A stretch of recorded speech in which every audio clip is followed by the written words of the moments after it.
Some CNAs won't like this, but it needs to be said. That's why this is the top 5 CNA facts that nobody talks about. Number 1, not every CNA is a good CNA. Just because you got the title don't mean you're doing your job good. You have to truly want to make a difference in these people's everyday lives to truly be a good CNA. Number 2, some people are just in it for the paycheck, and you can tell because it reflects in how they care for the residents. Some people say that there ain't no money in being a CNA, but if you do your research and you play your cards right, you could actually make a lot of money. So some people just do the research and then they see how much they can possibly make, and they're just in it for the paycheck, and you can definitely tell for the way that they care. If you want to succeed in this field, you have to have a good heart, so make sure you're in it for the right reasons. Number 3, you can't save everyone. You're going to try to save everybody, but you're not going to be able to. Some outcomes are just completely out your control no matter how hard you try. Number 4, the job will make you mentally and physically drained. Not everybody's built for it long term. So if you're thinking about getting into this career field, do your research. Make sure it's the career field you want to move up in. Because if it's not and you don't have a good heart, you're not going to succeed in this field. Number 5, the good CNAs carry the bad CNAs. And this is why the good CNAs burn out so much faster, because they're constantly carrying these bad CNAs, overdoing it every single day, and they're just wearing down their physicality and their mentality so much faster. And as always, to keep the positivity and the great tips on your timeline, hit that follow button. I'll see y'all later. Have a great day. Peace. Top 5 lazy CNA habits that make everyone hate working with you. Number 1, sitting down all shift. If you're sitting down all shift, chances are you're not doing what you're supposed to be doing, like your rounds, your showers, your bed baths, stocking the rooms, making sure that the residents have what they need. Yes, sometimes you'll get 5 minutes of downtime at a time, or if you're sitting down while charting, that's okay. But if you're sitting down all shift, people will notice. Number 2, ignoring call lights. If you're not doing anything and you're ignoring call lights and having other people answer your call lights, that's going to be noticed. Yes, it's a team effort and we're all supposed to be answering call lights, but there's some stuff that dietary and housekeepers can't do for the residents that we can do. So if you're not doing anything, you should be answering your call lights. Number 3, doing the bare minimum. Just because you did enough don't mean you're doing your job right.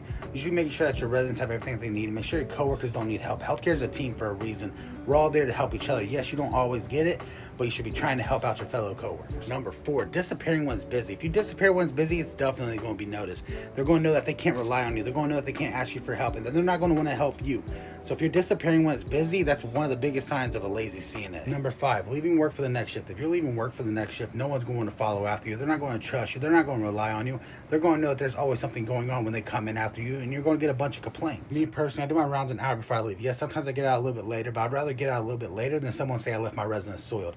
I also try to stock the rooms with the pens and gloves before I leave as well, because I'd rather them to be able to come in, get to their showers, and be able to put down people that didn't want to go down during my shift. Because I do that, they do the same thing for me. They make sure no one's soiled before they leave. They make sure that the rooms are stocked. Therefore, I ain't got to come in and get straight to stocking or checking changes. I can just go ahead and get straight to the showers or get straight to the meals. So leaving work for the next shift is one of the biggest signs of a lazy CNA. And if I come in and my people are soiled or the rooms ain't stocked, then I know chances are you didn't do much during your shift. As always, keep the positivity and the great tips on your timeline. Hit that follow button. I'll see y'all later. Have a great day. Peace. I always heard you won't make money being a CNA, but that's not necessarily true. That's why these are the top 5 CNA habits that keep you broke and stuck. But truth be told, you have to have a good heart, compassion, and patience to be in this field. Number 1, not picking up any extra shifts. Now, you do want to make sure you take one day to recover your mentality, your body, and to be able to rest and reset. But you also still have to pick up some extra shifts if you want to make a little bit of extra money.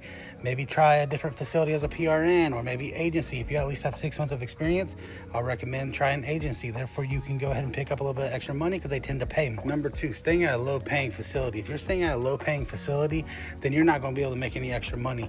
Yes, a year or two when you're first starting out, it's fine, because then at least you're building up your report and you're building up your resume, and you at least have some experience in the field.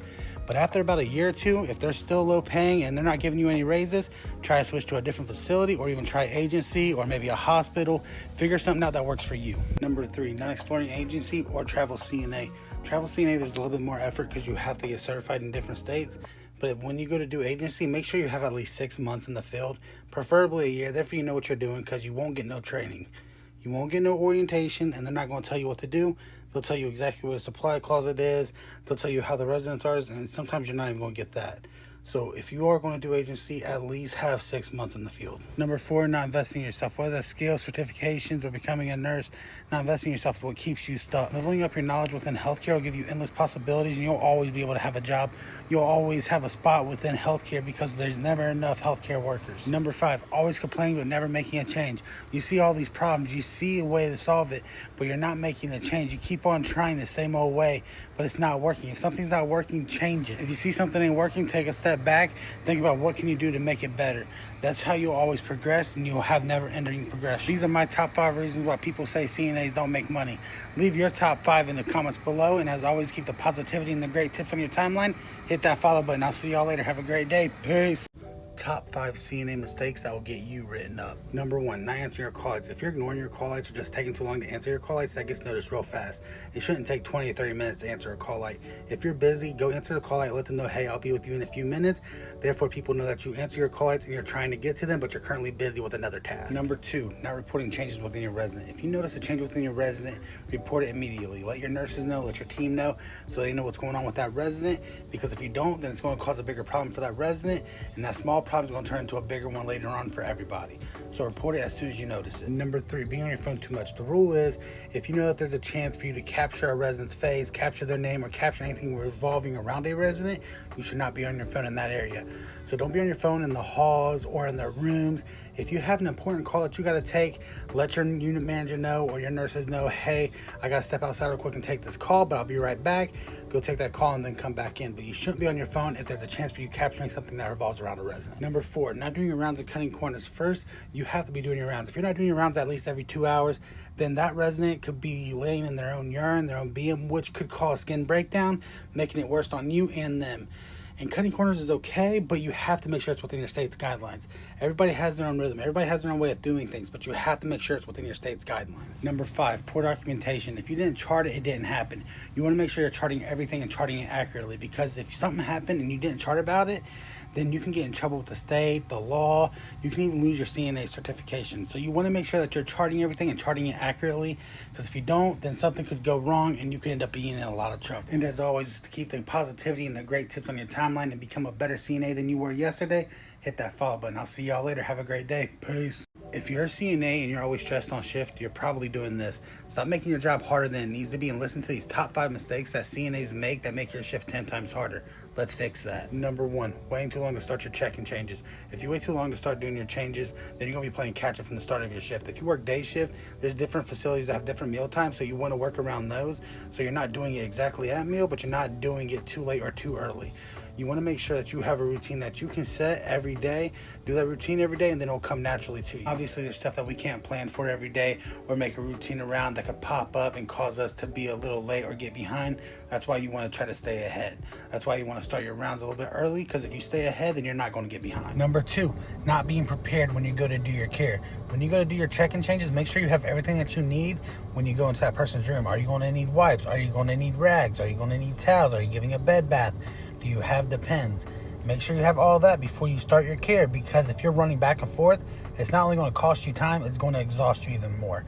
So make sure that you are ready before you walk into the resident's room. Number 3, not communicating. If you're not communicating with your nurses or your team at all, then they're not going to know what's going on. They're not going to know how to help you. They're not going to know what's going on with the resident, because we're their eyes and ears. We got to make sure that we're communicating, because if you don't, then those small problems will turn into bigger ones later, making more work for you and making you get behind. Number 4, ignoring time management. If you have poor time management, you're not going to be able to get ahead no matter what. You could have the best routine in the world and still be behind, because you're going to be playing catch up all shift because you're not efficiently able to manage your time. So make sure you work on your time management, and everything else will fall into place later. Number 5, doing all your charting at the end. I see a whole bunch of aides do this, and I don't get it, because not only are you risking for getting crucial information that could be crucial to your charting, you're still reliable for residents while you're clocked in. So if you see a resident fall, you have to assist with that. You have to do the paperwork, and you're getting out late anyways. So doing your charting throughout the day and then finishing it at the end of your shift is the way you should go, because that's how you'll not only stay caught up, but you'll stay ahead. Fix these 5 mistakes and you'll become a better aide, and your shift will get a whole lot easier. Someone told me this when I first became an aide, and it also changed my entire mindset, and I've been learning ever since. So if you fix these mistakes, I promise you your shift will get a whole lot easier. This was a longer video than normal, but I really wanted to take some time and give you all these tips in detailed manner. So I'm not going to take too much more of your time. As always, if you want to keep the positivity on your timeline and then become a better CNA than you were yesterday, hit that follow button. I'll see y'all later. Have a great day. Peace. Good morning, healthcare heroes. Let's start the day off with the top 5 signs that you're the CNA that everybody complains about. Yeah, we're going there. Number one, you disappear when it gets busy. Funny how you're around when it's all slow and everything's fine, but when it starts to get busy and it's time to actually get down to work, you disappear and no one can find you. Number two, you never answer call lights. You wait for someone else to do it every time, even when you're not busy. If you're busy and you can't answer your call light at that moment, we understand it because you're currently helping another resident. But if you can answer your call light and you're not doing nothing, you should be answering your own call lights, not waiting for someone else to do it. Number three, saying that's not my resident. I understand that we all have our own assignments to do, but if a team member needs you, you should try to help them out because it'll not only make the day easier on you, but it'll make it easier on them and the resident because you guys have teamwork. So teamwork don't stop just because someone's not assigned to you. Number four, leaving work for the next shift. If you do this, people will remember your name for the wrong reason. I get that healthcare is 24/7 all the way around, but you still shouldn't be leaving work for the next shift. You should try to do everything that you can. Make sure that your check-in changes are done. Make sure that the trash is pulled. Make sure that the rooms are clean. Therefore, the next shift can come in, get to their showers, and then start doing their assignments instead of having to come in and go straight to check-in changes and doing a cleanup. Number five, you have a bad attitude all shift. Energy spreads fast, and negative energy will be picked up by the residents, making the job harder for everybody.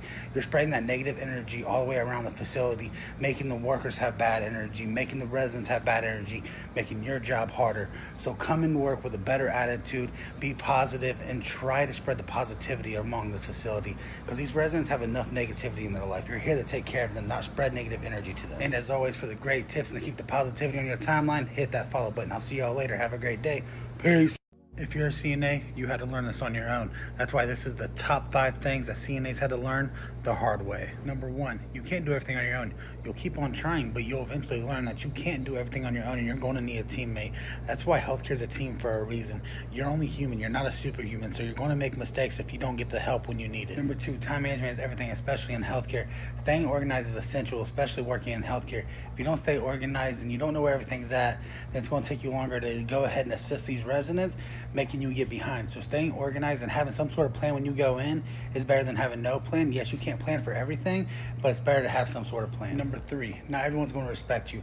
Residents, family members, co-workers, you're going to be disrespected at some point, but you have to know how to respond to that disrespect so you don't get in trouble. Number four, your body will feel this job. It's physically demanding and mentally demanding. If you don't take good care of yourself, not just your physical body, but your mentality as well, it's going to catch up to you a lot quicker than you think. Number five, you got to speak up. You have to have a voice. You have to give yourself a voice, not just for yourself, but for these residents too. Speak up for what you see is going on that's wrong, that's going on with resident care, or see what's wrong within the workplace. Speak up about it. If you can't get into the administrator or the presidents, go above them, go to corporate. Find someone to talk to about it that can make a change, because if you don't speak it up and it's unheard, then nothing's going to change anyways. And that's my top 5 things CNAs had to learn the hard way. What are your top 5 things that you think CNAs had to learn the hard way? And as always, to keep the positivity and the great tips on your timeline, hit that follow button. I'll see y'all later. Have a great day. Peace. I lost it all. Yeah, I fell to the ground, but I came